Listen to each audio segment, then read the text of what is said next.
takzvaně poštajgruje. Jsem si teď rozladila žaludek. To je takzvaně majo. Hlavního komika. Dovol, abych ochutnal. My jsme si tady vyrazili s kolegou zase na sushi, člověče. Tak, teda, ale vypadá to nádherně, podívej se na to teda. Nádhera. Je to tady v naší oblíbený rychlovce, nebo já nevím, jak se tady jmenuje. Čau. Je docela velká.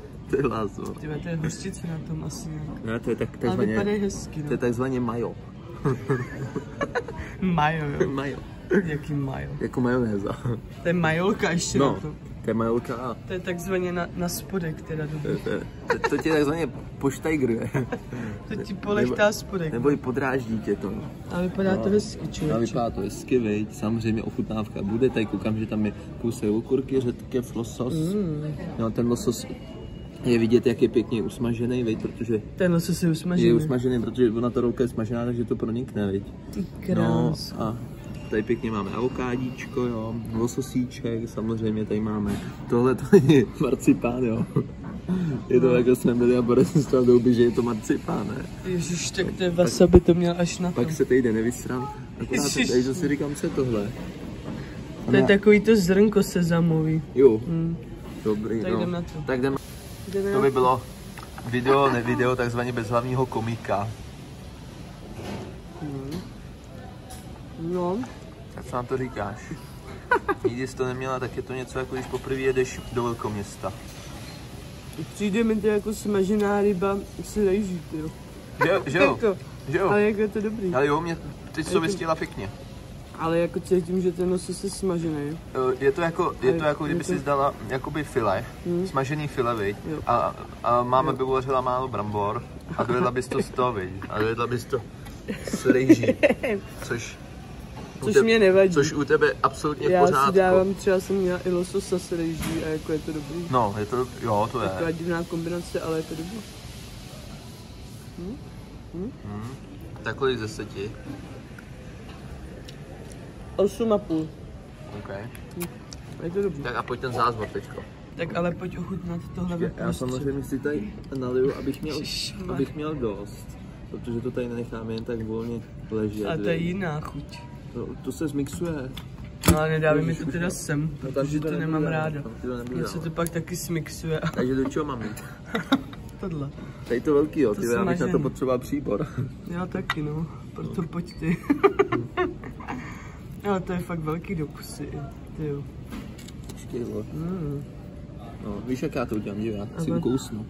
No, ukousneš si. No, jak jsme říkali. Ale to má i tu prdelku smaženou, tak to je. No to je jako rolka, to je jako taková. Jo, a oni to pak hodí do toho.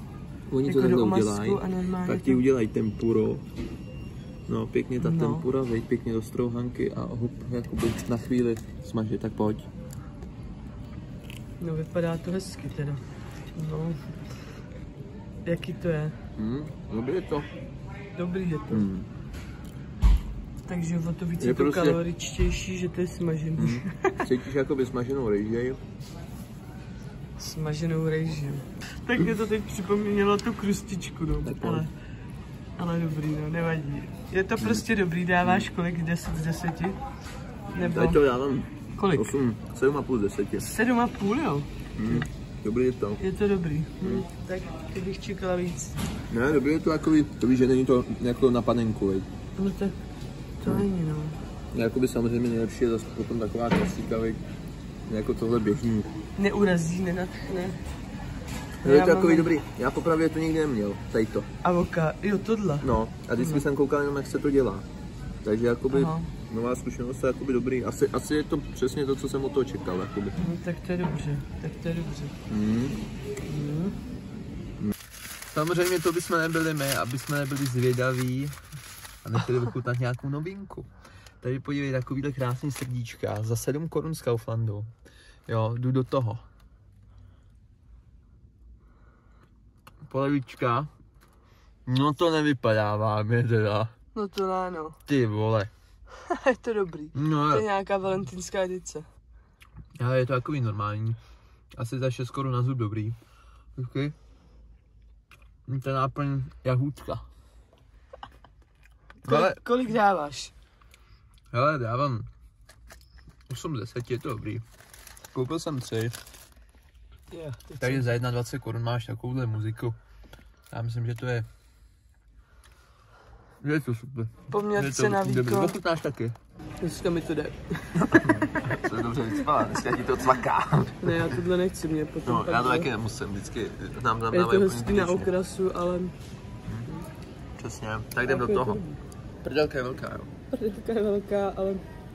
Když si na to vezmeš příbor, tak to bude dobrý. Ty bys potřeboval tak vidličku, veď, pěkně. No a ještě to pohladit trochu s hořticí. Pěkně to nabagrovat. Tak, přesně. Ne, no nic, tak jdem jíst. To já tohle nedělám. Chico Bello. Víš, jaký to bylo? Bylo to dobrý celkově, jak to bylo naservírovaný, tak dávám 9,5 z 10, protože mi to hodně chutnalo a chutnala mi ta smaženka, jako dělá Pepik Kokta. Takže dávám 9,5 z 10. No. OK, 9,5 z 10, jo.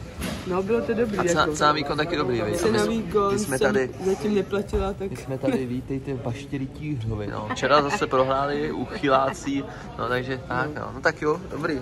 Mně to taky chutnalo. Bylo to dopoledne. No, mně to taky chutnalo, já dávám taky 9,5 z 10. Bylo to výborný, losos byl čerstvej v maki, takže jakoby všechno parádička.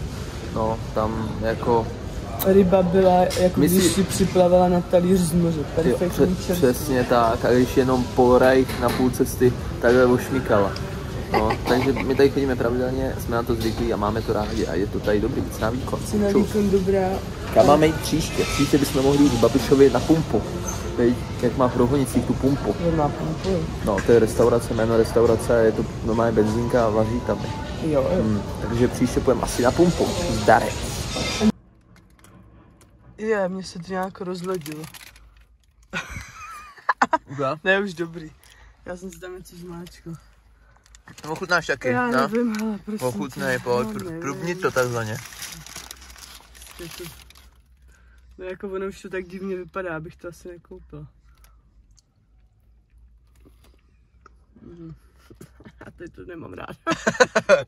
Ježišmarja. Ne jo. Ne, protože tam není čokoláda.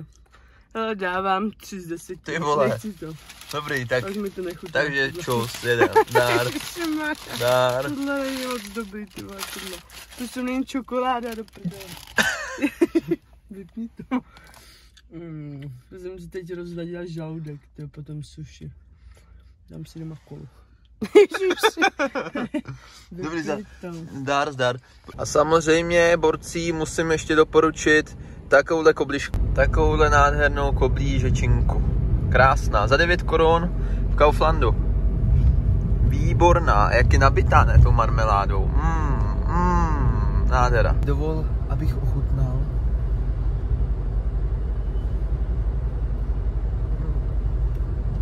Fantazie. Výborná, fakt výborná. Cena výkon luxus.